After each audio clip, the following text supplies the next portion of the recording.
Boa noite, queridos amigos e irmãos que conosco estão nessa noite, para mais uma vez meditarmos sobre uma pequena porção da Palavra de Deus. E a nossa oração é que Deus possa estar abrindo os nossos olhos e iluminando nossa mente e coração, a fim de que possamos estarmos aprendendo algo a respeito da Palavra de Deus e aprendendo, colocando isso em prática em nossa vida diária. Lembrando que estamos enfrentando aí esse momento de pandemia com o Covid-19 e por esse motivo nós estamos aí realizando nossas pregações online. Até mesmo quando a igreja se reúne presencialmente, nós estamos também transmitindo online os nossos cultos e com isso nós efetivamos assim o convite para que você não apenas participe conosco, mas para que faça propaganda, de estarmos aí através dessa mídia que nós temos em nossa mão, que temos a plena convicção de que veio para ficar em nossos dias,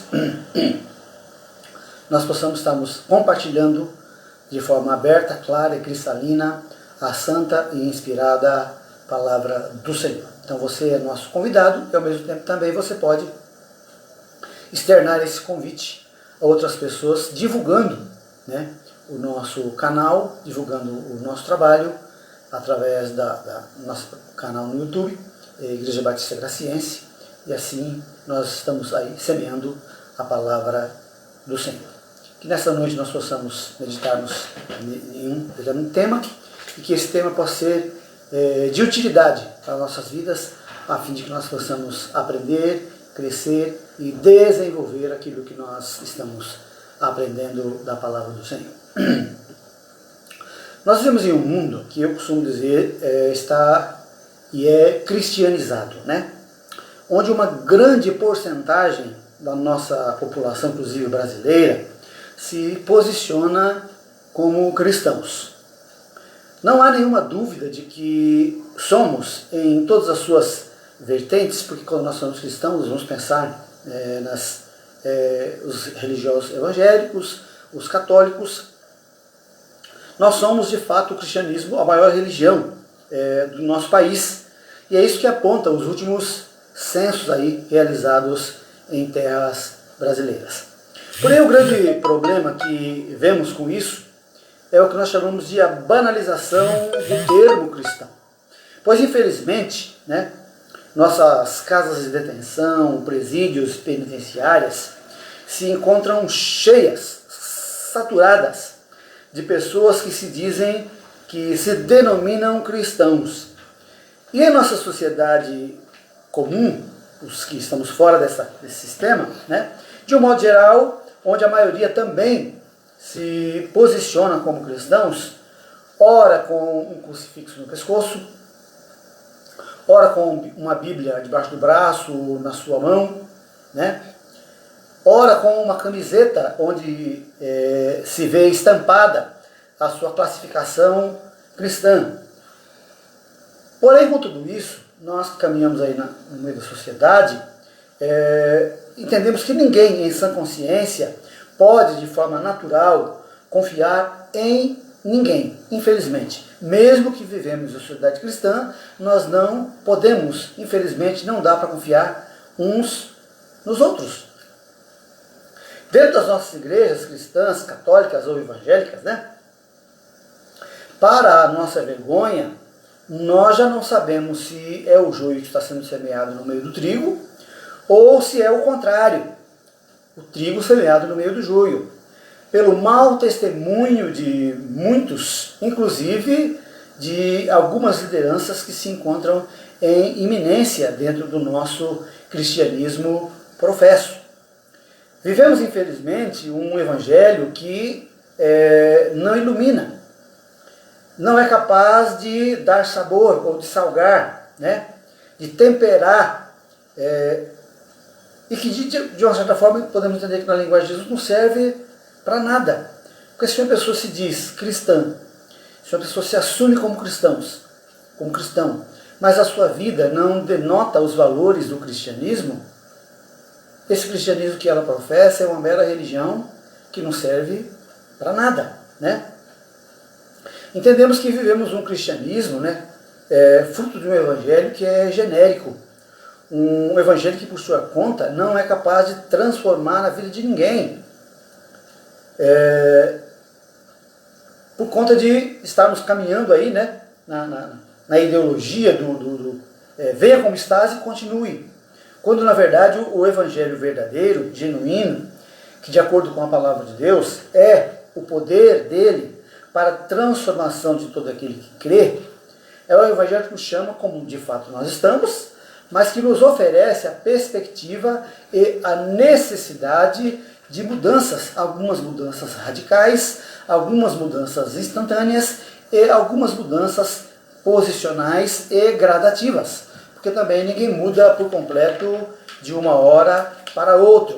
Esta é a expressão, né, que nós entendemos da troca, da mudança da água para o vinho. É necessário que haja essa mudança, que haja essa transformação, a fim de que o Evangelho seja de fato, ou se efetive de fato o poder de Deus para a transformação daqueles que o abraçam. E quando a gente vê essa situação, nós precisamos questionar, nós precisamos investigar, analisar e pensarmos sobre o que de fato nos torna cristãos.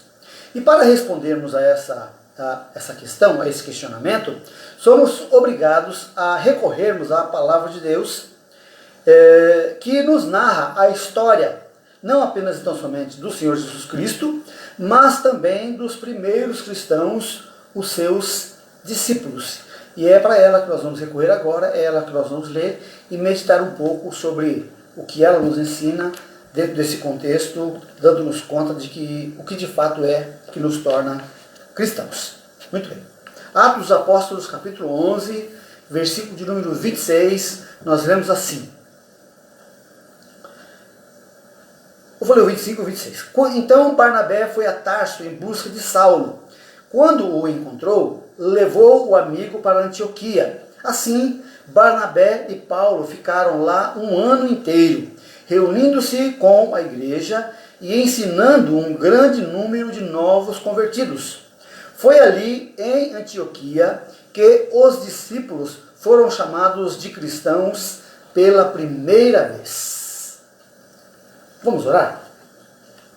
Bondoso Deus, lida está a sua inspirada e viva palavra. Fala ao nosso coração. Nós queremos que a sua palavra nos oriente dentro dessa questão. Tire a nossa dúvida para que possamos entender e aplicar à nossa vida o que de fato nos torna um cristão. Um cristão autêntico, um cristão genuíno, um cristão que vive submisso à sua vontade. Nós oramos assim e te agradecemos em nome de Jesus. Amém.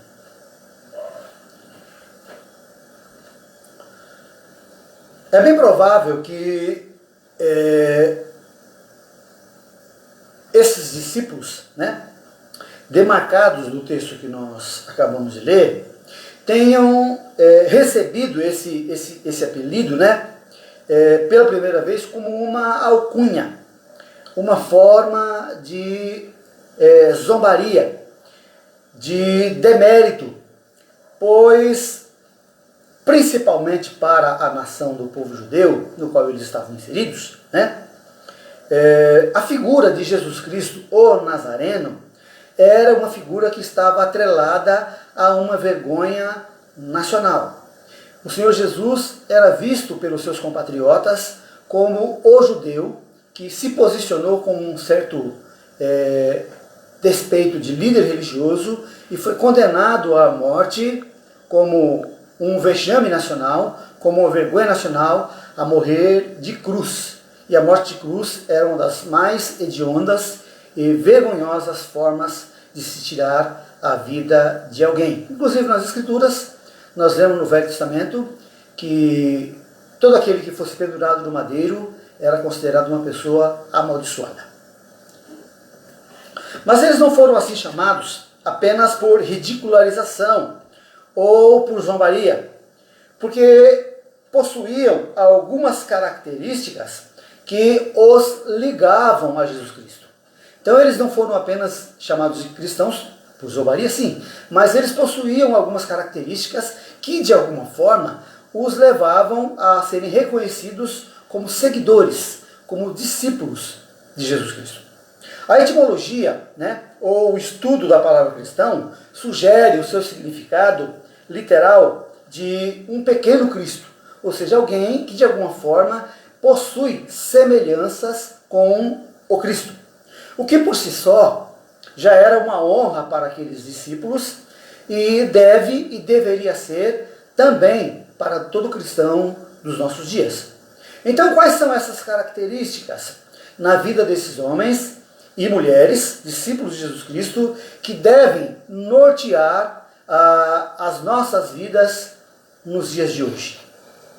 Pois essas características é que vão denotar para aqueles que olham para nós e para nós mesmos que de fato nós somos seguidores, discípulos, alunos do Senhor Jesus Cristo. Muito bem. A primeira coisa que nós encontramos nas Escrituras, que deve nos levar a uma característica que nos leve a ser conhecidos como cristãos, é reconhecer Jesus Cristo como nosso Salvador e Senhor. Na segunda carta do apóstolo Pedro, capítulo 3, versículo 13, Pedro fala isso. Nós precisamos reconhecer, aceitar e reconhecer Jesus Cristo como nosso Salvador e Senhor.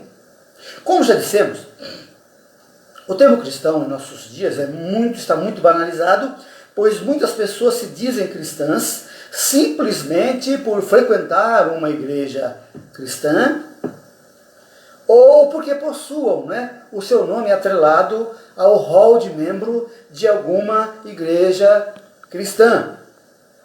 Mas isso, de fato, por si só, não torna essa pessoa cristã.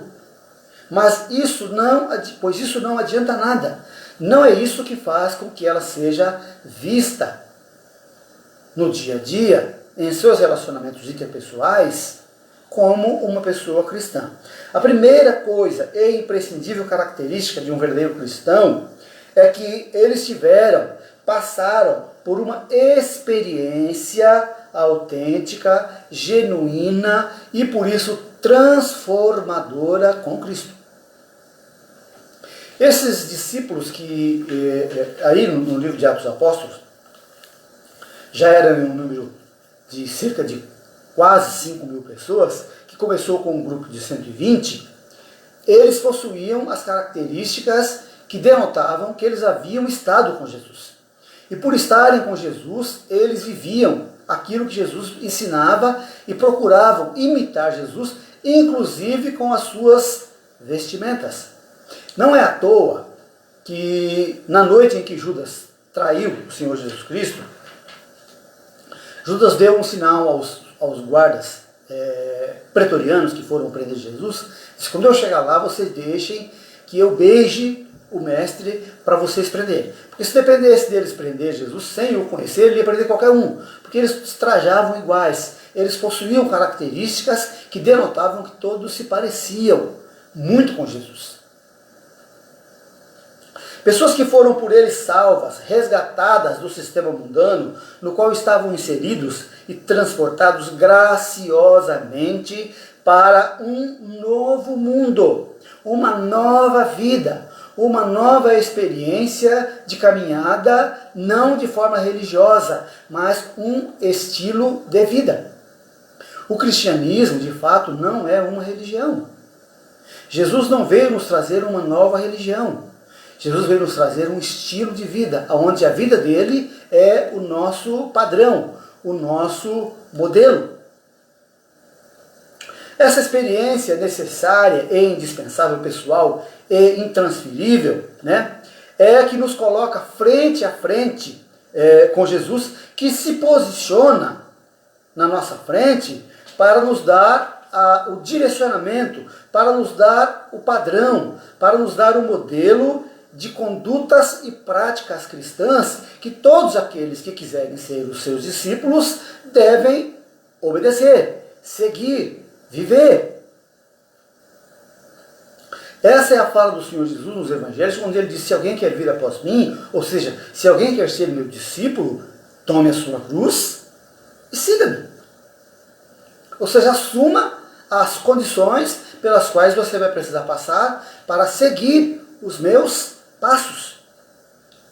Logo, ser cristão é, a princípio, ter plena e total convicção de salvação na pessoa de Jesus Cristo. Ser uma pessoa que passou, né, por esse processo que nós chamamos de conversão, aceitando-o como o seu Salvador pessoal e como o seu Senhor. Porque a partir do momento que Jesus entra em nossa história, o anjo Gabriel anuncia que Jesus veio para ser o Salvador do mundo. O Evangelho de João, capítulo 3, versículo 16, João nos diz que Jesus Cristo foi dado pelo Pai a fim de que morresse em favor do mundo, das pessoas. Jesus tem o potencial, tem o poder de ser salvador de todos. Porém, de fato, essa salvação só se efetiva, só se concretiza na vida de uma pessoa que, no uso e fruto da sua vontade, decide por fé aceitar o sacrifício de Jesus na cruz do Calvário como sendo seu. E, portanto, a partir daquele momento, o aceita como seu Salvador pessoal. Essa é uma atitude, essa é uma condição indispensável para todo cristão. E como eu disse anteriormente, ela é intransferível. Nós não podemos aceitar a Cristo para o outro. Cada um de nós temos que passar por essa experiência e passar por essa experiência de forma genuína, de forma autêntica, de forma verdadeira. Porque sem passarmos por essa experiência, nós nunca conseguiremos gerar os frutos genuínos de uma conversão genuína. Não existe nada que seja falso que vá gerar frutos verdadeiros. Conversão falsa vai gerar frutos falsos. E essa experiência sobrenatural, que o Senhor Jesus chama de novo nascimento, em João 3, versículo 7, onde ele fala para Nicodemos que era necessário ele nascer de novo para entrar no reino dos céus. Nascer de novo ali não era nascer do ventre da mãe, mas nascer da vontade de Deus, que quer que todos os homens cheguem ao conhecimento da verdade, e essa verdade é Jesus Cristo, e o aceite como seu Salvador pessoal. Ela acontece dentro do coração do ser humano. Nós sentimos esse momento, essa experiência é um sentimento que passa dentro do nosso coração, mas que ninguém vê. Porque o nosso coração é terra que ninguém vê, só Deus. Porém, nosso testemunho, demarcado pelo caráter de Cristo, nosso modelo, em nossa nova vida, é quem vai revelá-la às pessoas com quem nós compartilhamos a vida. Então, uma pessoa que, tendo aceitado Cristo como seu Salvador e Senhor, e que de fato tenha tido essa experiência de forma genuína, autêntica, verídica, vai, com o decorrer dos dias, com o decorrer dos meses e anos, vivendo na sua vida cotidiana essas características que fazem parte do modelo que é Jesus. E é por isso que ele é chamado de pequeno Cristo. Alguém que se parece, alguém que imita o Senhor Jesus Cristo, não apenas tão somente no seu modo de vestir, não apenas tão somente na sua barba ou cabelo, até porque mulher não pode ter barba e cabelo, aliás, barba, cabelo pode, né? Mas no seu modo operante de vida, na sua forma de se conduzir, no seu caráter e na sua conduta. Ao mesmo tempo em que o aceitamos como nosso Salvador, nós também o aceitamos como nosso Senhor soberano. Pois se o Senhor Jesus Cristo fosse apenas o nosso Salvador, nós seríamos como a porca lavada. Nós que estamos aqui numa cidade interiorana, sabemos de muita gente que tem os seus chiqueiros de porcos, e que o porco por si só é um animal imundo. Você pode pegar uma porquinha no chiqueiro e dar uma boa lavada nela, dar um bom banho, lavar ela bem lavadinha, passar o desodorante no subaquinho dela, um talquinho atrás da orelha, um perfumezinho debaixo do pescoço, um lacinho na cabeça. Quando você soltar, ela vai de volta para a lama, porque a natureza dela é para a imundície, ela é imunda. A nossa velha natureza, se não for morta em Cristo, também vai nos levar à imundície. É por isso que muitos que se dizem cristãos não vivem como cristãos, porque não tiveram uma experiência transformadora de salvação, de senhorio de Jesus Cristo em suas vidas. Reconhecer Jesus Cristo como nosso Salvador e Senhor é reconhecê-lo como a máxima autoridade sobre a nossa vida, dono de tudo o que temos, de tudo o que somos ou viermos a ser, inclusive da nossa própria vontade, que nós voluntariamente entregamos, entendendo que a vontade dele é agradável e perfeita para cada um de nós. É a melhor escolha que nós fazemos, é obedecer à vontade dele, entregando a nossa vontade para fazer a vontade dele. Ser cristão, portanto, é assumirmos um compromisso de vida com Cristo, permitindo que ele viva em nós e através de nós. Em nós, porque o seu estilo de vida, a sua conduta, o seu caráter santo precisa ser visto também no nosso viver diário, em nossa conduta, em nossos relacionamentos, em nossas ações, em nosso palavreado. E quando isso acontece, quando essas coisas se sucedem, nós não precisamos de estarmos filiados a uma igreja. É importante? É, mas não é necessário. Mas é importante. O que é importante é termos uma real experiência de salvação e de senhorio com o Senhor Jesus Cristo. Nesse sentido, não serão mais as nossas vontades, nossos objetivos, nossos projetos, nossa glória, mas a dele. Então ele é o Senhor, ele é o nosso Senhor. Tudo que nós fazemos, tudo que nós idealizamos, tudo que nós projetamos deve convergir para a glória de Deus. Porque tudo o que nós fazemos, tudo o que nós realizamos, se não convergir para a glória de Deus, é pecado. Porque quando nós pensamos na palavra pecado, a palavra pecado tem a ideia etimológica, no estudo da sua palavra, é errar o alvo. Nós somos criados para a glória de Deus. E todas as vezes que nós fazemos alguma coisa onde a glória de Deus não aparece, é porque aquilo é pecado, é errado. Não trouxe o objetivo para o qual nós fomos criados. A segunda coisa que nós precisamos reconhecer é Jesus Cristo como nosso mestre. Mateus capítulo 11, versículo 29, Jesus fala isso. Que nós precisamos aprender dele, que é o nosso mestre e que ele é manso e humilde de coração. É a partir desse reconhecimento que depois de nos tornarmos filhos de Deus, nós passamos a nos tornarmos agora os seus discípulos.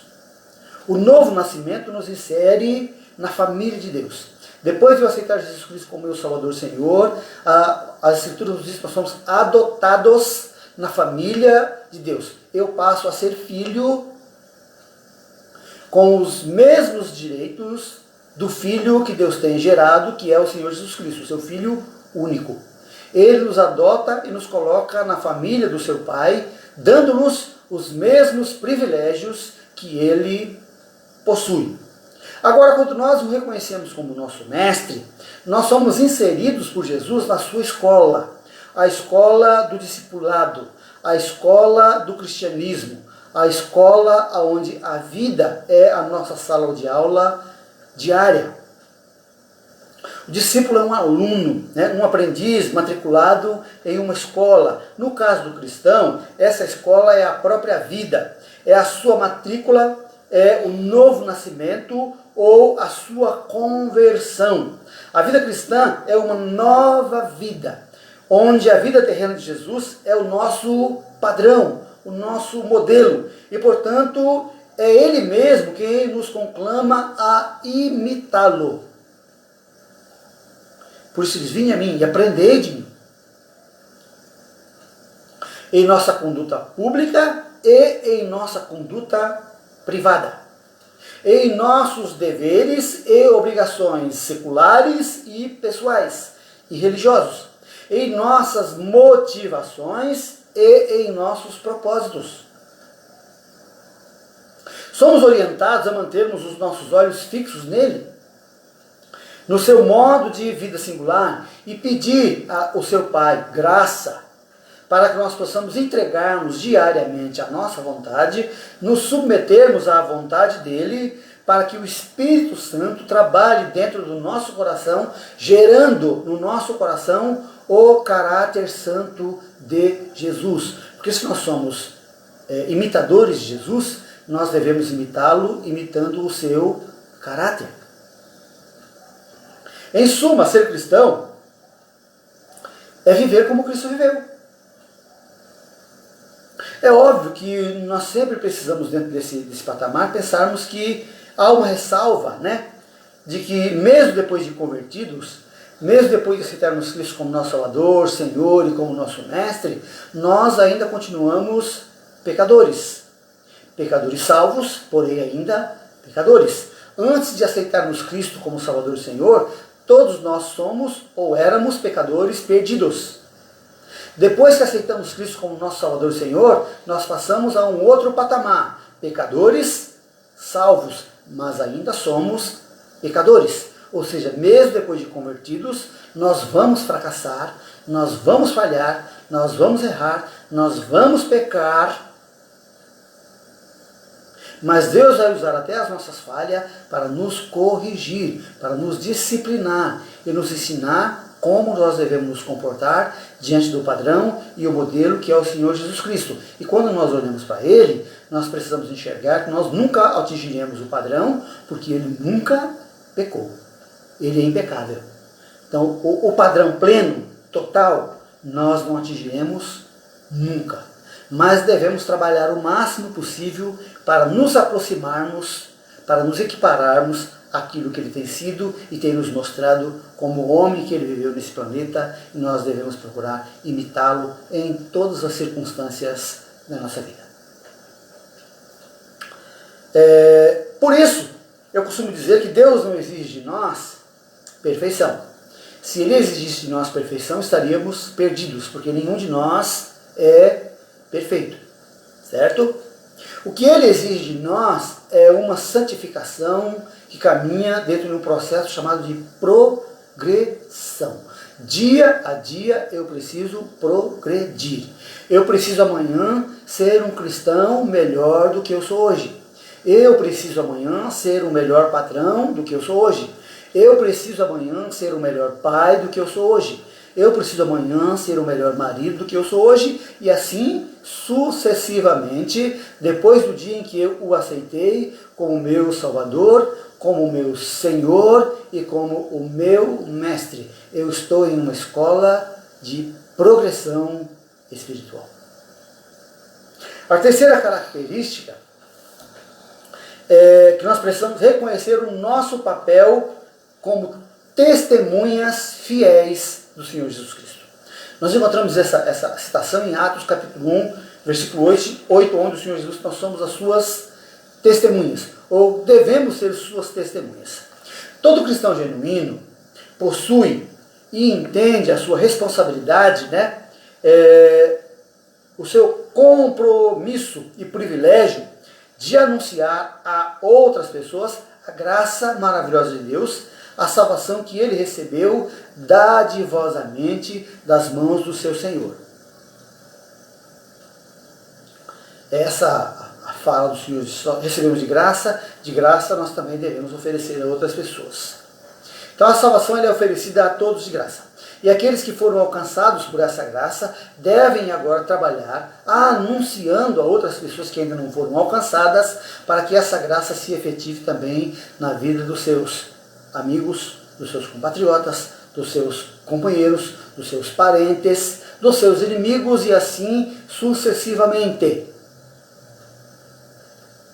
Todos nós somos tomados de uma febre evangelística que nos acomete e nos leva a falar de Jesus a todas as pessoas com quem nós temos alguma relação e até com outras pessoas no começo da vida cristã. Quando a gente aceita Jesus como Salvador e essa experiência passa a fazer parte da nossa vida, nós entendemos como é maravilhoso ter plena certeza de salvação, sem nenhum merecimento. Nós somos levados a essa ideologia de proclamarmos a outros essa verdade, querer que outros aceitem essa verdade, e muitas vezes, se fosse possível, a gente abria a cabeça da pessoa, colocava o evangelho dentro, mas isso não é possível.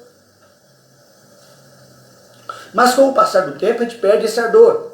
E perde esse ardor porque a gente entende que também a pregação do evangelho não se efetiva assim. Porque nós precisamos entender, né, que vivemos em uma sociedade que já é cristianizada. Por isso, vivemos, como já dissemos, dentro da sociedade, e não há, e se há, é muito difícil de você encontrar, como se fosse uma agulha no meio do palheiro, alguém que nunca tenha ouvido falar de Jesus. Muito difícil. Talvez nós vamos conseguir encontrar dentro de alguma tribo indígena que ainda não foi civilizada, que ainda não foi encontrada pela nossa civilização. Mas isso é muito difícil.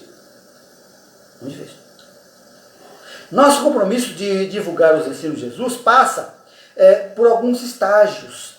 E principalmente, o principal deles é a nossa conduta pública atrelada à nossa conduta privada.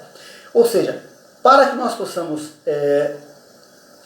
anunciarmos Jesus Cristo a outras pessoas, nós precisamos que essas outras pessoas que estão à nossa volta, que já ouviram falar de Jesus, queiram ou percebam em nossa vida alguma diferença, para que queiram saber o que está acontecendo, o que de fato nos levou a essa mudança tão radical de postura para melhor. Porque se for para pior, ninguém quer ouvir. Nossa conduta, o nosso procedimento pessoal, orientado pelo modelo que é Cristo, através das Escrituras, nos leva a um relacionamento com Deus pessoal em nossa vida privada, que nos garantirá, né, oportunidades em nossa vida pública para testemunharmos, para vivermos o Evangelho e, se necessário for, dar uma palavra a respeito do que conosco está acontecendo. Ou seja, é o nosso dia a dia, o nosso caminhar com Cristo em casa, o nosso aprendizado em casa, o nosso aprendizado conosco mesmo e com Deus, em família, em comunidade, que vai levar com que a nossa vida pública seja uma vida alvo dos comentários e da visualização dos outros, que vão ter interesse em saber o que de fato aconteceu com você, o que de fato transformou você em uma pessoa melhor. E é assim que Deus trabalha. É isso que Deus quer que nós sejamos, testemunhas. Deus não quer que nós sejamos faladores. Falador está cheio. Tem muita gente falando de Jesus por aí, mas a vida está totalmente estragada. Então não adianta. Isso vai nos garantir, essa nossa vida alicerçada no privado, em um relacionamento saudável com Deus, vai nos garantir não apenas as oportunidades, mas vai nos garantir ousadia, vai nos garantir autoridade para que a nossa conduta dentro do pública seja feita de forma saudável e consiga atingir os objetivos de Deus para a minha vida e para a sua, na vida da nossa comunidade. Uma comunidade cristianizada, onde todo mundo anda com o crucifixo no pescoço, com a Bíblia na mão, com a roupa de crente, o cabelo de crente, a fala de crente, mas o testemunho, a vida é péssima.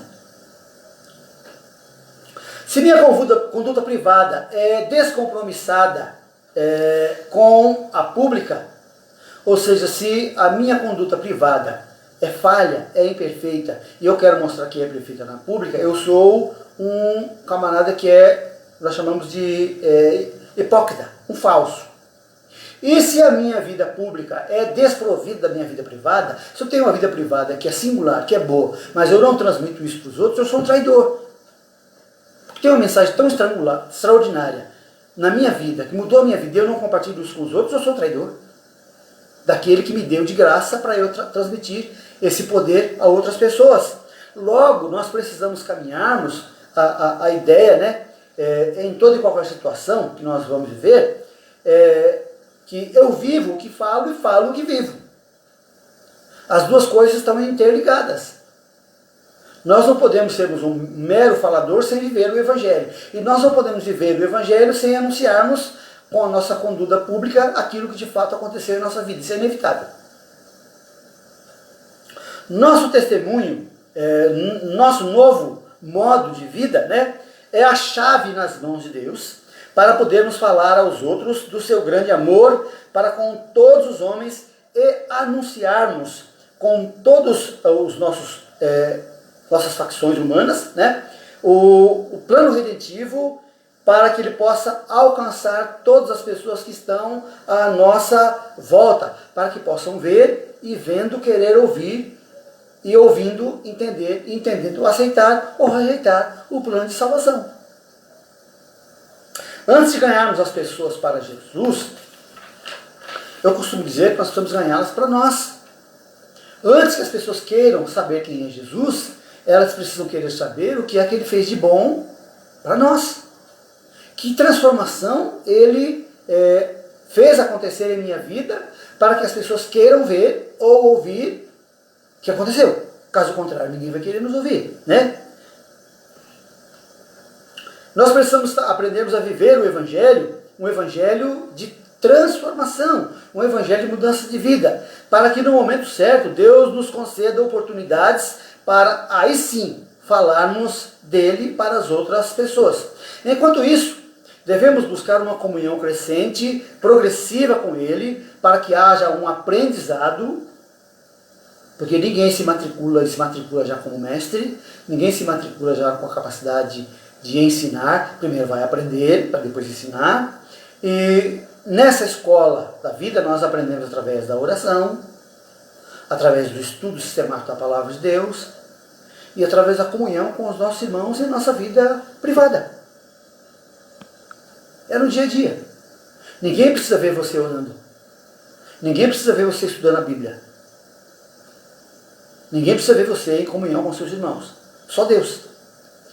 E essa comunhão privada vai levar você a um patamar mais elevado na sua vida pública, porque Deus vai se revelar a você, a ajudar você a você entender, e entendendo, está aprendendo as verdades de Deus e dando a você ousadia e autoridade para que quando você abrir a sua boca, você falará em nome dele. E quanto mais formos nos aproximando dele, sentiremos que estamos mudando, porque quanto mais nos aproximamos de Deus, mais ele vai retirando de nós tudo aquilo que ele não se agrada de nós. Através da sua palavra, ele vai nos orientando de que algumas práticas, de que alguns costumes, de que algumas palavras já não são mais convenientes para nós. Porque agora nós adotamos uma nova conduta, uma nova vida, onde ele é o modelo. E aquilo que Jesus não faria, nós não fazemos. Aquilo que Jesus não falaria, nós não falamos. E assim por diante.